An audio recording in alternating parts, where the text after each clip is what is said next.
Ayon sa Vedic Astrology and Feng Shui, may 4 na zodiac na hindi na muna dapat magsuot ng gold o anumang bagay na may kulay gold sa 2026.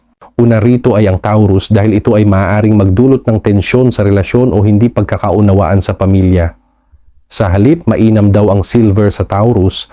Ang paggamit ng gold ng Gemini ay maaaring maging sanhi ng labis na pagkapagod o kalituhan lalo sa mga mahahalagang pagpapasya.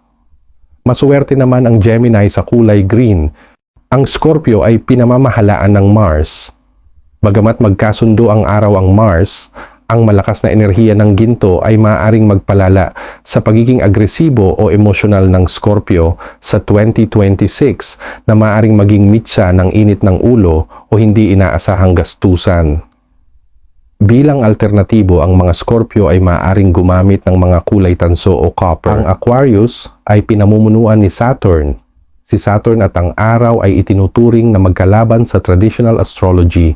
Kaya ang gold ay maaaring magdala ng malas sa aspeto ng career o magdulot ng mga delays sa iyong mga plano sa 2026.